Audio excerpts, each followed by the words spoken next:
플라스틱 케이스, 폴리카보네이트로 되어 있는 플라스틱 모듈 커버가 달려있는 로봇입니다. 이 로봇은 사실 배터리 타입의 엔코더를 사용하기 때문에 최근에 이제 배터리를 교체하는 시기가 도래를 했어요. 저희가 이제 판매된 지가 벌써 4년, 5년째가 되다 보니까 그거를 저희가 개선하기 위해서 사실 2세대 2021년도부터 판매를 했던 2세대에서 배터리를 뺐습니다. 그리고 실제 2세대가 진정한 협동 로봇이라고 보실 수가 있는 게 이때 저희가 펑셔널 세이프티 C 인증을 획득을 했습니다. 이때 배터리를 빼고 펑셔널 세이프티 인증을 받으면서 진정한 협동 로봇으로 판매를 좀 더 적극적으로 판매를 했고요. 그리고 IP 등급을 상당히 신경을 많이 썼습니다. 저희가 실제 N세대를 한 100대 정도를 머신 텐딩이라는 유증기 환경에서 테스트를 하면서 많은 문제를 발견을 하고 협동 로봇이 결국에 이런 IP 등급도 상당히 중요하구나 이걸 느껴서 IP 성능도 상당히 많이 업그레이드를 하면서 이제 카바도 플라스틱 커버에서 알루미늄 커버로 다 변경을 했고 안에 들어가는 실링이라든가 이런 것도 다 개선을 했습니다.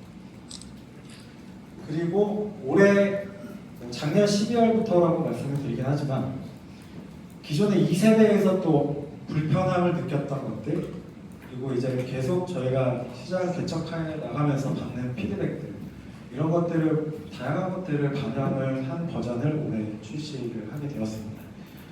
그리고 가장 또 특징적인 것은 또 UL 인증을 받았습니다. 저희가 이제 글로벌 시장을 준비를 하다 보니까 C 인증뿐만 아니라 북미 시장에서 필요한 UL 인증 규격을 다 맞추었고요. 디테일하게 하나씩 조금 더 설명을 드리면요. 일단 가장 크게 변한 거는 컨트롤 박스가 외형적으로 많이 바뀌어서 먼저 보여드리지만 사실 예전에 사용하던 컨트롤 박스가 품질 이슈가 좀 있었습니다. 이 품질 이슈가 뭐냐면 결국 이 디자인을 가비하다 보니까 제조에 대한 품질이 조금 떨어졌던 것 같아요. 이제 이 알절곡을 해가지고 분체 도장을 하지만 이 알밴딩이라는 게 사실 품질이 잘 나오기가 어렵고요. 그래서 저희가 이거를 플라스틱 금형을 사용해서 개발한 제품이 아니고 다 스틸로 제작되다 보니까 그런 불만이 조금 접수가 돼서 저희 예전부터 준비를 해왔었지만 결국 디자인을 포기하고 좀 더 내구성 있는 각형에 용접된 이런 외관을 갖고 있는 각형 제어반으로 변경이 되었습니다. 이때 뭐 있었던 많은 그 문의 경첩의 이런 정한 문제라든가 뭐 도장의 품질 이런 상당히 다양한 외관적인 성능의 문제는 안 되지만 외관적인 그런 품질 이슈를 다 해결을 했고요. 그리고 또 한 가지는 또 어떤 전기적인 어떤 안정성을 높이기 위해서 접지 개선 부스바 같은 것들도 추가를 했고요. 또 열 성능을 최적화하기 위해서 내부에 열을 빼줄 수 있는 방열 플레이트를 많이 추가를 했습니다. 그리고 또 외관적으로 보시기에는 이제 툴 플랜지라고 부르는 이 협동 로봇의 끝단의 형태가 바뀌었는데요. 사실 저희는 처음에는 이제 저희 국내에 자부심을 갖고 국산 로봇 자부심을 갖고 툴 플랜지 형태를 국내 제조사의 커넥터를 사용을 했었는데 이제 글로벌 시장에서 사실 많이 사용하고 계시는 그리퍼라던가 장비들이 다 세계 1위 제품인 그 제품의 커넥터를 따르더라고요. 그래서 결국 저희도 꼬리를 내리고 커넥터 하나를 표준 타입으로 바꿨습니다. 그래서 지금은 커넥터가 두 종으로 변경이 되었고요. 두 종으로 바꾸면서 좀 더 많은 I/O 포트라던가 기능들을 제공드릴 수 있는 것 같습니다. 그래서 빠르게 바꾸게 됐고요. 또 외관적으로 이제 구분을 하실 수 있는 게 사실 이 플라스틱 그 모듈 커버인데요. 저것도 사실 왼쪽에 있는 이 버전도 커버가 알루미늄 케이스였지만 저희가 그 IP 등급 때문에 사실 처마 형태로 실링을 두 번 잡아주는 형태를 잡았었고요. 내부에는 가스켓이라는 걸 넣어가지고 상당히 강력한 그 방수 성능을 구현을 했었습니다. 근데 이제 이게 한 또 2년, 3년이 지나다 보니까 가스켓이라는 게 교체 시기가 도래하는데 이 교체하는 게 상당히 쉽지가 않더라고요. 그래서 결국 유지 보수성 때문에 다시 또 오링 구조로 바뀌게 되고요. 그리고 저 처마도 사실 방수 성능에는 되게 좋은데 저희가 NSF 모델 같은 경우에는 세척이나 이런 이런 유지 보수가 되게 중요하다 보니까 처마가 세척하는데 상당히 불편하다. 그리고 저희가 그래서 저거를 NSF 모델은 처마를 따로 가공을 해서 장착을 해드렸었어요. 그 또한 이제 원가 반영이 되다 보니까 아예 다 금형을 교체를 해서 개선을 했습니다. 그리고 또 체결부 이런 패스너들도 다 저희가 개선을 했어요. 사실 이거는 약간 생산 효율에 관련된 얘기긴 하지만 사실 저희가 모듈하고 모듈을 연결하는 부위에 육각머리로 스패너로 조이는 형태를 갖고 있어요. 사실 이 부분은 아시는 분들 많이 없으실 거예요. 저희가 아직 AS 권한이라던가 이런 것들을 대리점들에게 드리고 있지 않아서. 네, 그게 상당히 불편합니다. 이 저것 때문에 사실 AS 권한도 못 드리는 경우도 많았고요. 유지 보수성을 좀 개선하기 위해서 테이퍼 구조에다가 측면에서 탭을 추가해서 당겨 잡는 형태로 변경이 되었고, 커버의 볼트도 이제 기존에는 십자 트러스 볼트 이런 것들을 사용을 했는데 좀 더 표준적인 방법하고 또 어떤 품질의 보증적인 문제가 있어서 다 별렌치 형태로 변경이 되었습니다.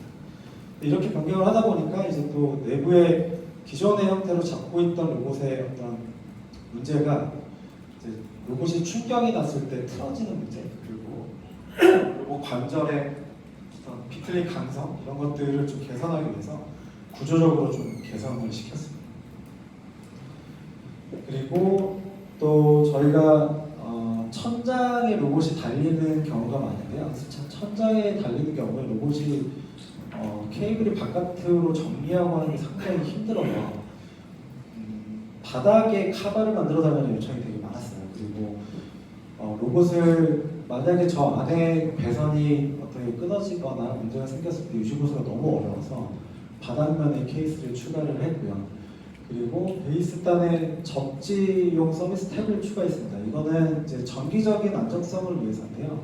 사실 저희 로봇이 서비스 현장에 많이 사용이 되다 보니까 이런 가정용 전기, 이렇게 좀 정제되지 않고 안정적이지 않은 전기 상황에서 좀 문제가 있는 경우가 덜어 있었습니다. 그래서 이번 제품에서부터는 이제 전기적 환경이 좀 불안정하더라도 접지력을 강화시키면서 전기력의 안정성을 확보하려고 노력을 좀 많이 했습니다. 그리고 다음은 패키징인데요. 사실 이 패키징에 대해서는 아직 논쟁의 여지가 좀 남아있는데요.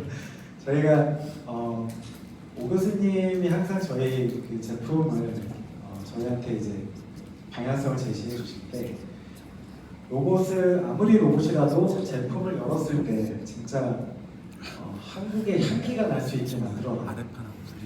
그래서 정말 저희 나름대로 외관에 상당히 많이 신경을 써왔는데, 그래서 사실 그 기존에 사용하던 P폼으로 되어 있는 기존 박스를 사실 원가적인 측면에서는 아무런 문제가 없었고 사용하는 환경에서도 편하게 많이 사용하셨어요. 근데 저희는 좀 더 그 제품의 퀄리티, 문을 뭔가 언패킹을 했을 때, 로봇을 딱 열었을 때 주는 느낌을 좀 더 고급의 느낌, 프리미엄의 느낌을 드리고 싶었습니다. 그래서 신경을 많이 썼어요. 그리고 심지어 또 유럽에서 이런 그 P폼에 대한 환경 규제가 많이 있다 보니까 최대한 스티로폼을 빼고 전부 다 종이로 구성되어 있는 그런 패키징을 마련을 했습니다. 네. 자, 아무래도 저 밴딩이 보이실 때 저 밴딩이 좀 불편하시다라는 피드백을 많이 받고 있습니다. 그래서 지금도 조금씩 변경을 하고 있고요. 일단은 저 밴딩은 이제 사실은 글로벌 시장의 수출 때문에 밴딩을 하게 됐었고요. 국내에서는 아직 좀 더 변경될 소지가 있지 않을까 조심스럽게 예측하고 있습니다. 그리고 로봇 쪽에도 저희가 이제 액세서리 박스라는 걸 추가를 해가지고요. 왼쪽 아래 보이시는 까만색 박스, 저 안에는 이제 뭐 나름 저희가 이제 벨크로 같은 것도 준비를 드리고 또 스티커도 넣어드리고 USB도 하나 드립니다. USB에 또 컨트롤 박스에 키하고 핸드 컨트롤러들, 각종 케이블까지 다 넣어서 까만색 박스로 하나를 좀 이쁘게 만들었고요. 이게 오픈을 하시면 저희가 그 키친 펜던트라고 얘기하는 태블릿 PC가 옵션으로 들어갈 때는 왼쪽 아래 보이시는 메모 박스 안에 이제 태블릿이 들어가 있을 겁니다. 이런 형태로 제공을 드리려고 또한 사실 1년 넘게 준비를 했는데요. 사실 좀 불편하시다는 피드백이 있어서 좀 가슴이 아프지만 열심히 개선을 해보도록 하겠습니다. 내부 구성은 이렇게 태블릿, 핸드 컨트롤러, 전원 케이블, 툴박스 안에는 NSF 같은 경우에는 이렇게 육각머리 쪼이는 툴도 들어있고요. 그리고 M8 렌치도 기본적으로 하나 동봉을 해드립니다. 그리고 퓨즈, 단자비 이런 것들 서비스를 제공을 드리고 있고요. 그리고 유버전부터 좀 저희가 준비를 했던 게 사실 제품 성적서입니다. 제품 성적서가 사실 저희가 많은 고객분들이 요청을 오랫동안 해오셨었어요. 품질 보증적인 측면도 그렇고 저희 품질을 저희 생산부에서 나갈 때 어떤 검사를 한 어떤 확인서이기 때문에 내부에서 저희가 체크하고 있는 것들 이런 검사를 해왔다라는 좀 신뢰감을 드리고 싶어서 검사서를 이제 동봉을 해드리기로 했습니다. 네, 여기까지가 유버전의 개선점이고요. 이제 저희 그 RB 시리즈의 어떤 하드웨어적인 특장점을 좀 정리해서 소개를 드리면요. 저희가 가장 노력을 많이 했던 거는 사실 IP 등급인 것 같습니다. 사실 IP 등급을 맞춘다는 게 제가 하드웨어 개발 팀장으로서 사실 되게 아직도 챌린징한 이슈고요. 사실 IP 6력을 받았지만 1000대를 만들어서 1000대가 다 IP가 6력이 완벽하게 이루어진다는 게 사실 상당히 어렵습니다. 지금도 계속 실링 구조라던가 체결도 이런 것들을 개선을 계속 하고 있고요.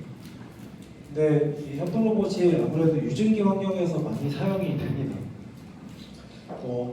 보시는 이런 머신 텐딩 환경뿐만이 아니라 이런 NSF 모델, 이런 천장형에 달려서 기름이 유증기를 뽑아 올려서 치킨 튀김 환경 이런 곳에서도 항상 다 유증기 환경이다 보니까 실링에 상당히 많이 썼고 신경을 많이 썼고 그게 저희가 좀 자부하는 하드웨어적인 특징인 것 같습니다. 그리고 뿐만이 아니라 또 아까 말씀드렸던 전체 외관이 다 알루미늄 케이스로 이루어져 있다는 거. 사실 초기에 이게 다이캐스팅 금형 이런 투자 비용이 워낙 많이 들어가다 보니까 주저했던 부분입니다. 근데 플라스틱 케이스를 사용을 하고 그 문제점을 확인을 한 다음에 곧바로 저희가 모든 케이스를 다 금형을 새로 개발을 해서 지금은 전 모델 다 알루미늄 케이스를 갖추고 있습니다. 이런 알루미늄 케이스가 상당히 장점이 됩니다, 사실. 이렇게 아주 하시한 환경, 이게 용접 환경인데요. 이게 용접 환경에서 현장에서 쓰시면 이렇게 되거든요. 용접 흉이라든가 이런 게 계속 붙고 아무래도 불꽃이 많이 튀다 보니까 이렇게 알루미늄 커버를 했을 때 좋은 내구성을 갖는 것 같습니다. 저희는 이 형태를 자부하고 있고 또 저희가 초기에 상당히 열심히 준비했던 공합 버전인데요. 공합 버전도 지금도 판매를 하고 있습니다. 근데 이 공합 버전은 아무래도 단점이 한 가지는 존재를 합니다. 공합을 협동로봇 내부의 중공 파이프로 다 지나가다 보니까 이게 그 관절 범위가 조금은 제한이 됩니다. 관절 범위를 협동로봇이 보통 플러스 마이너스 360도를 지향을 하는데 플러스 마이너스 360도를 쓰시다 보면 내구성이 많이 떨어지거든요. 그래서 이 공합 버전 같은 경우는 저희가 사용 환경에 따라서 이 관절 각도를 제한해서 쓰시는 걸 항상 추천을 드리고 있습니다. 뿐만이 아니라 저희가 이제 하드웨어적인 많은 특허, 사실 저희 회사 특허가 생각보다 다른 회사보다 많이 없어요. 최근에 열심히 특허 준비도 하고 있고요. 그래서 관련된 특허도 많이 확보.